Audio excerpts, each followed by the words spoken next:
With that, we are diving in today with Money Mindset, Miracle of Tracking. Last week, our training roundtable topic was about shame shields, identifying, recognizing, and transforming. So I want to take a moment just to reconnect us to that topic from last week with the definition of shame. The word shame comes from a variety of European words that literally mean to cover, to veil, to hide. The literal meaning of the word is consistent with the individual's responses associated with shame, feeling exposed. Last week, we talked about those shame shields of towards, how that connects to the highly sensitive shadow of people pleasing, connecting to the coping mechanism of pushing, and the money archetype of Scullery Maid. We talked about the shame shield of away, how that connects to the highly sensitive shadow of overprotection, the coping mechanism of hiding, and the money archetype of entitled queen. We also talked about the against shame shield, shadow of judgment of others, coping in combo platter, and the connection to money archetypes, Scullery Maid, and entitled queen. A reminder that the trainings from the weekly training are always available in your online learning center to go back and to review. I wanted to make the connection to the reminder of last week's training topic based on one of the primary areas of shame for highly sensitives tends to be found in money. If you've felt unconsciously, if you've unconsciously felt shame about your work most of your life, and you're not intentionally and consciously addressing your shame shields, it will most likely show up in your relationship with money. Now, taking a moment to look at that aspect of shame about your work. That isn't just about the work you do, but the way you do the work you do. So please write that down. As we talk about in many regards to our highly sensitive training, our highly sensitive leadership training, the way that we as highly sensitives are meant to approach work, life is different than those who are not highly sensitive. When we're untrained, our mind automatically equates different with wrong. Yet different is just different. And that also applies to our relationship with money. What's important to recognize there is, as highly sensitives, compartmentalizing isn't something that works well for us. So if you're meant to go about, say, business, work differently, why would you not be meant to go about the way that you relate and manage your money differently? So if you are keeping money compartmentalized and boxed and still buying into the belief that the way is that of someone who's not highly sensitive, that will most likely trigger you into that entitled queen, I deserve, or that Scullery Maid, I must struggle and work hard. All of this is covered more in depth in your online learning center and can be found in the money mindset trainings. So I wanted to take just a moment to speak about where those money mindset trainings come from. As everything in the highly sensitive leadership training programs, what I teach and mentor on comes from my own experience and my own journey and continued journey of transformation, including learning that I was highly sensitive and then learning how to work with myself as a highly sensitive. So the money mindset trainings come from the process that I personally went through in healing my relationship with money. For those of you who may or may not know this about my personal story, I filed bankruptcy, personal bankruptcy in my 20s. And I am now the steward of an ongoing 7-figure mission. That is a transformation. Everything began in terms of healing my relationship with money in exactly what you'll find in the money mindset trainings. Now, within those money mindset trainings, let me also emphasize that I began the journey of healing my relationship with money now over 20 years ago. So a lot of the references in the money mindset training might be considered outdated or older references, things like the Abundance book or Florence Scovel Shin. Yet, what I really want to emphasize is that even those who are now considered more modern teachers on healing relationship with money, all of the concepts relate back to original teachers. So as you are choosing or not choosing, up to you, to engage in the money mindset trainings, if needed, apply the law of adaptation in regards to those older references. Yet the references are still valuable. So you want to clock for yourself if you're using, not really feeling connected to a certain reference as a reason to not engage in a particular aspect of transformation. The ego mind, the fear-based mind, is, as according to A Course in Miracles, sly at best, insidious at worst. If you're looking to change something, you have the capability to change it. One of the key aspects that you'll find in the money mindset trainings is the very, very powerful core practice of tracking. Please write that down. The very, very valuable core practice of tracking. So let's talk about that. First, from a money perspective, money is not a fixed entity. Write that down. Money is not a fixed entity. Using a core practice like tracking brings awareness. Tracking is nothing more than information. Yet it is this tool within the money mindset trainings that I watch over the years most highly sensitives ignore, avoid, step over. More times than I can count, I've had a member say, oh my gosh, I completed the money mindset training. It was amazing. Nothing has changed. And my go-to first question is, oh, what did you learn from tracking? Oh, I didn't do that part. That was too hard. That was going to take too much time. I didn't have the right journal. It's a full moon. Tracking is just information. Now, why would we avoid it? Why would we resist it? Because we are afraid of what we will see. Why are we afraid of what we'll see? Because our mind is still in that place of judgment. It is still in the shame shield shadows, people pleasing, overprotection, judgment of self and others. If I see it, then I will be called to change it. But I don't want to see it because I'm afraid about what that will mean about me. Yet, there is no meaning. It is only information. So, tracking brings awareness. Awareness brings understanding. And understanding brings choices. Choices brings consciously created change. Please write that down. Choices brings consciously created change. Now, how can you make choices if you don't have all the information? Well, you'll just keep making choices based on what you think you know. And what do you think you know? That's just based on previous experience. And previous experience is always seen through a limited lens. A Course in Miracles says, your past didn't even happen the way that you think it did.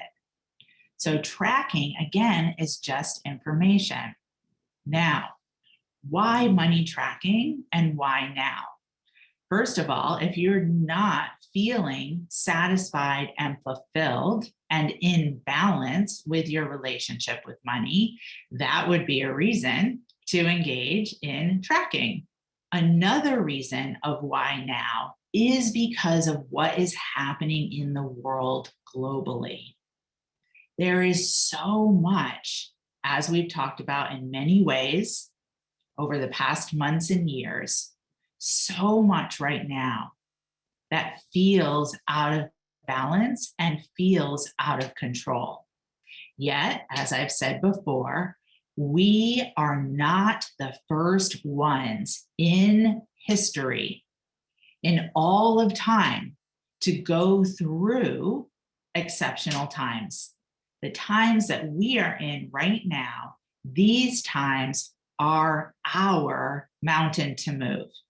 Someone was known to have said, "Truly I tell you, if you have faith as small as a mustard seed, you can say to this mountain, move from here to there, and it will move. Nothing will be impossible for you." Where does faith come from? Faith comes from deep knowledge. Faith comes from willingness to see things differently. The definition of a miracle, according to A Course in Miracles. So tracking your money is access to faith and belief that change is possible, using what you learn from tracking to then make different choices. Awareness, understanding, choice action into knowing. So tracking your money is the leadership power of within. It is not following the dictates of someone outside of you. It is that leadership power of within. And if it isn't money for you, if you're thinking to yourself, gosh, geez, this training means nothing to me because, wow, like I'm so good with my money. So if it isn't money for you, then what are you meant to be giving deeper attention and awareness to? Just look at your business, look at your work, look at your life. What is not yet where you want it to be? And where are you being called to track? Tracking is also the leadership power of to and with. Specifically, tracking of money is the leadership power of to and with. Leadership to others, leadership with others. This connects to our highly sensitive strength of deep belief in justice. How? Because tracking will bring you awareness to who you are buying from. Personally, for myself, over the last 2 years, I have made some radical changes in how I support my lifestyle based on how I buy, who I buy from, and where and when I invest. I can't say I have a deep belief in the justice of fill in the blank, but my daily actions support a company that doesn't match what it is that I say. Tracking gives me that empowerment. Tracking brings me back to choice.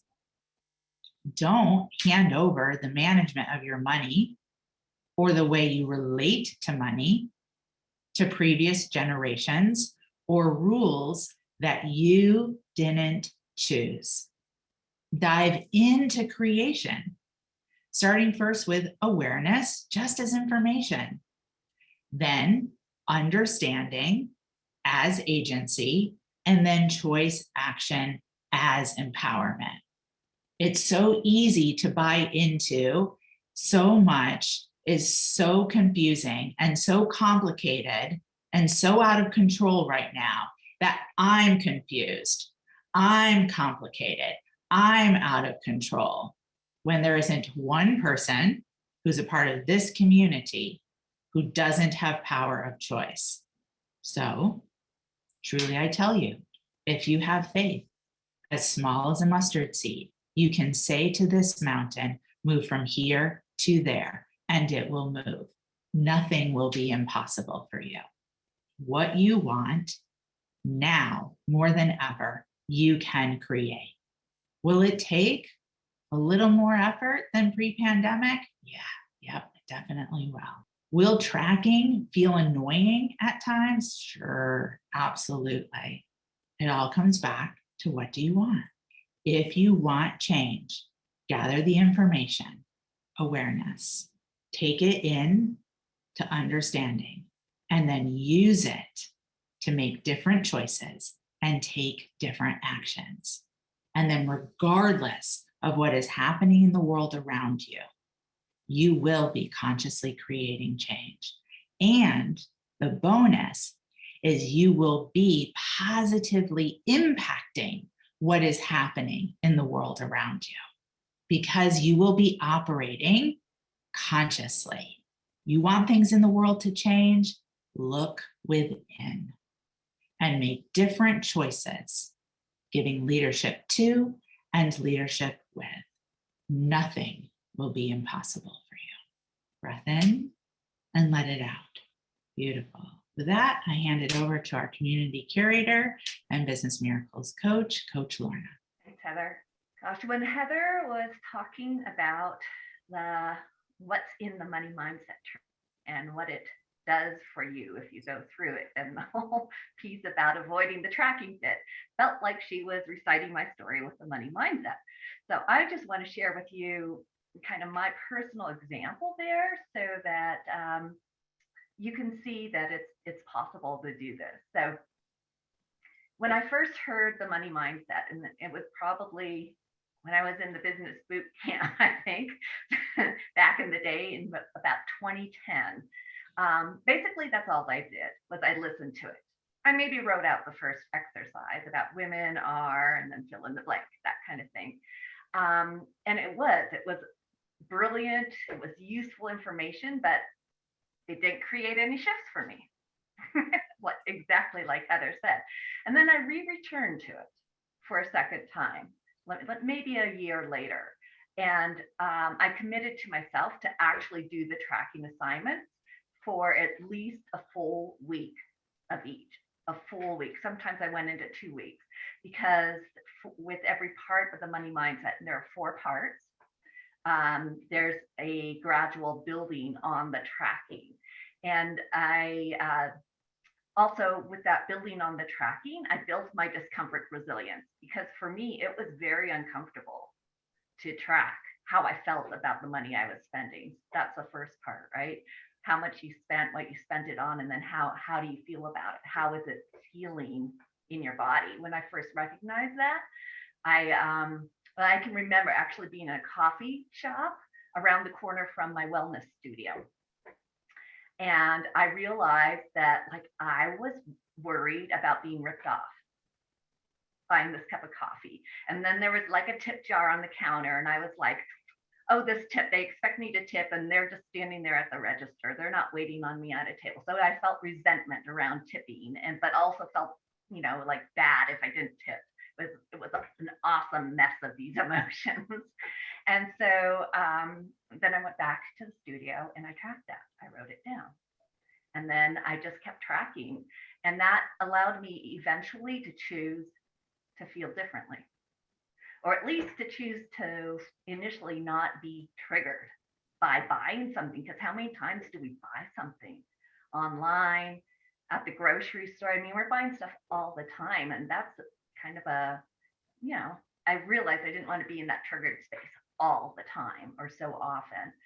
So, and it also eventually allowed me not to sort of go into my husband's knee-jerk reactions about lack. Like every single time we'd go to the grocery store, he would be so surprised and appalled at how expensive it was. Like every single time. I'm like, I don't know why you're so surprised, but like I refused to buy into it anymore. And I would, just start to verbally say how grateful I am that we've created the abundance to be able to buy what we want and need. And like, or in a restaurant, like we have to stop eating out. Why? Well, we're spending too much money. Are we? No, this is in our budget. We're good. We don't have to, like get all triggered by this. And so that was the value of that. And then I'll just fast forward several years later. And many of you have heard my story about going into some debt in my business, and some debt. It was a 5-figure debt. But then I was able to reconnect to the value of tracking my financials and shift from a place where I was very triggered when I would open up my spreadsheet and my bank statement, and it just felt terrible. And I actually was able to move it first to a place of curiosity and being neutral when I did it. And then eventually it became a nurturing core practice for me, a practice of gratitude and just feeling nurtured when I went in to look at it. And that was all from tracking. So I just, living proof of what Heather just shared. So there's at least 2 of us, me and Heather, that's worked for her. I bet there's more though. So I want to share with you where you can find the money mindset trainings. So again, there are 4 of them. You'll want to work through them and do the assignment before you move to the next one. They're in your training library of your online learning center under the mindset category. If they're not part of your personal curriculum track, then you can request them from that page. And then I just wanted to offer another training, actually 2 other trainings to directly support around money and or tracking. Is that there's a training on income tracking, and there is a training on prospect tracking. So other examples, but obviously you can take it wherever you need to go. Whatever you want to create that's not being created, then bring some tracking to it. All right, Heather, that's all I have. I'm going to turn it back over to you. Beautiful. I so appreciate the Lorna review of the transformation that I've been on with you over the last 10 plus years. Pretty cool. We're going to go into our round tables for 20 minutes.